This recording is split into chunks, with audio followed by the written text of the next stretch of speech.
बिहारची सत्ता भाजपच्या हाती गेली आहे। नितीश कुमार यांच्यानंतर आजपासून बिहारमध्ये सम्राट राज सुरू झालंय। पण नवनियुक्त मुख्यमंत्री सम्राट चौधरी यांची पार्श्वभूमी ना भाजपची आहे ना संघाची। मग तरीही त्यांच्या डोक्यावर मुख्यमंत्रीपदाचं मुकुट कसं आलं, जाणून घेऊया। नमस्कार, मी कस्तुरी आणि आपण पाहताय पुढारी एक्सप्लेनर। कौटुंबिक राजकीय पार्श्वभूमी असल्यानं 1990च्या दशकापासूनच सम्राट चौधरी हे राजकारणात सक्रिय झाले। आरजेडी हा त्यांचा पक्ष, त्यांचे वडील शकुनी चौधरी यांनीच त्यांची राजकीय जडणघडण घडवून दिली। कारण ते शकुनी चौधरी हे प्रख्यात राजकीय नेते आहेत, त्यामुळे अर्थातच वडिलांनी सम्राट यांची राजकीय जडणघडण केली। बरं, ज्या आरजेडी लालू प्रसाद आणि तेजस्वी यादव यांचा आज ते विरोध करतात, त्यांच्याच पक्षातून सम्राट यांनी राजकीय कारकिर्दीची सुरुवात केली आहे। बिहारच्या मुंगेर जिल्ह्यात जिथे तारापूर विधानसभा मतदारसंघ आहे, इथून ते पहिल्यांदा आमदार झाले।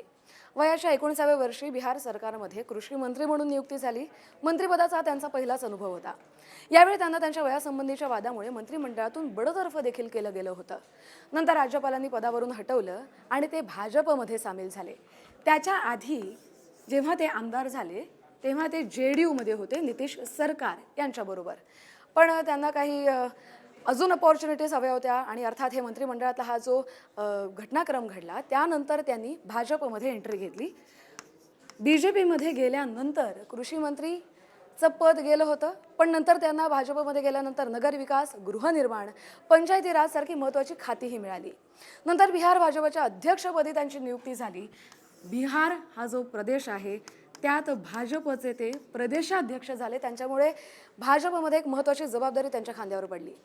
2024 आणि 2025 ही 2 वर्ष त्यांच्या आयुष्यातली महत्त्वाची राहिली, कारण या दोन्ही वर्षी विधानसभा निवडणुकीमध्ये एनडीए सरकार जेव्हा आलं तेव्हा उपमुख्यमंत्रीपदाची त्यांच्यावरती जबाबदारी सोपवली गेली।